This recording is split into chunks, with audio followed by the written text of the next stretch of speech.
धर्म के नाम पर औरतों के शोषण का सिलसिला हजारों वर्षों से जारी है।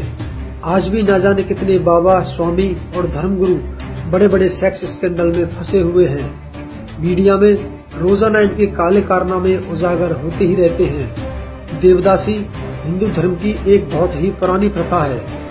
देवदासी का मतलब है देव की दासी यानी देव की पत्नी। भारत के कुछ क्षेत्रों में, खासकर दक्षिण भारत में, महिलाओं का धर्म और आस्था के नाम पर शोषण किया गया। सामाजिक और पारिवारिक दबाव के चलते ये महिलाएं इस धार्मिक कुरीति का हिस्सा बनने को मजबूर हुई।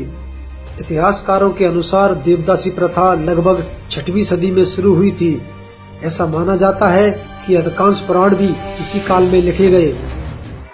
कुछ लोग भगवान से मन्नत मांगते हैं और वो मन्नत पूरी होने पर जो लड़की होती है उसे भगवान को छोड़ते हैं और उसकी भगवान के साथ शादी रचाते हैं, और वो तब से देवदासी के नाम से जाने जाती है। तब से वो मंदिर में, समाज में सिर्फ नाचने के लिए ही रह जाती है।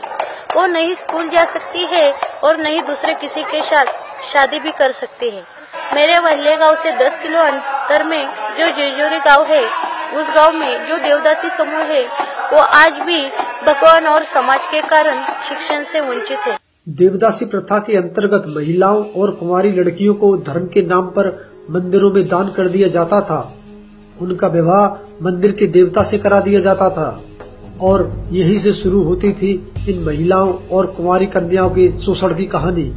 इन देवदासियों के साथ मंदिर के पुजारियों ने यह कहकर शारीरिक संबंध बनाने शुरू कर दिए कि इससे उनके और भगवान के बीच संपर्क स्थापित होता है, और धीरे धीरे यह उनका अधिकार बन गया, जिसको सामाजिक मान्यता भी मिल गई। इन देवदासियों को मंदिरों की देखरेख, साफ सफाई के साथ साथ मंदिरों में नाचने के अलावा पुजारियों और प्रभावशाली व्यक्तियों के साथ हमबिस्तर होना पड़ता था। कालिदास द्वारा लिखे गए काव्य मेघदूत में भी मंदिरों में नृत्य करने वाली आजीवन कुंवारी कन्याओं का वर्णन मिलता है, जो शायद देवदासियां ही रही होंगी। इसके अलावा मत्स्य पुराण और विष्णु पुराण में भी देवदासी प्रथा का उल्लेख मिलता है। यहाँ ध्यान देने वाली बात ये भी है कि ज्यादातर देवदासियां समाज के गरीब और निचले तबके से आती थी। प्रसिद्ध लेखक डुबोइस ने अपनी पुस्तक Hindu manners, customs and ceremonies में लिखा है कि प्रत्येक देवदासी को मंदिर में नाचना गाना पड़ता था। साथ ही मंदिरों में आने वाले खास मेहमानों के साथ उसे सोना पड़ता था। गूगल सर्च करने पर आपको बहुत सारे लेख और खबरें इस बारे में मिल जाएंगी। इस मुद्दे पर कई फिल्में और डॉक्यूमेंट्रीज भी बन चुकी हैं। लेकिन बड़े ही आश्चर्य की बात यह है कि भारत में इस प्रथा को गैर कानूनी घोषित किए जाने के बाद भी दक्षिण भारत के कई मंदिरों में यह प्रथा अभी भी जारी है। वहीं सरकारें भी इस प्रथा पर पूरी तरह रोक लगाने में नाकाम साबित रही हैं। फरवरी 2015 में सुप्रीम कोर्ट ने केंद्र सरकार को निर्देश दिए थे कि किसी भी तरह इस प्रथा पर पूरी तरह रोक लगाई जानी चाहिए। 23 फरवरी 2015 के टाइम्स ऑफ इंडिया में छपी एक खबर के अनुसार तेलंगाना और आंध्र प्रदेश, केवल 2 राज्यों में ही 80,000 देवदासियां अभी भी मौजूद हैं। देवदासी प्रथा का सबसे अधिक चलन कर्नाटक, आंध्र प्रदेश, तेलंगाना, तमिलनाडु, महाराष्ट्र, उड़ीसा, गोवा और मध्य प्रदेश के कुछ इलाकों में है। तो आप अंदाजा लगा सकते हैं कि पूरे देश में इन देवदासियों की संख्या कितनी होगी।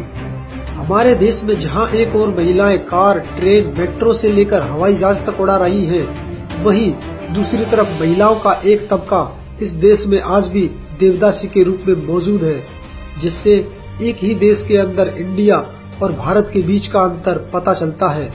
उम्मीद करनी चाहिए कि सरकार इस देवदासी प्रथा को पूरी तरह बंद करेगी और इन देवदासियों के पुनर्वास पर भी कोई विचार करेगी। अगर आपको भी हमारा वीडियो अच्छा लगा हो तो इसे लाइक और शेयर करना ना भूलें।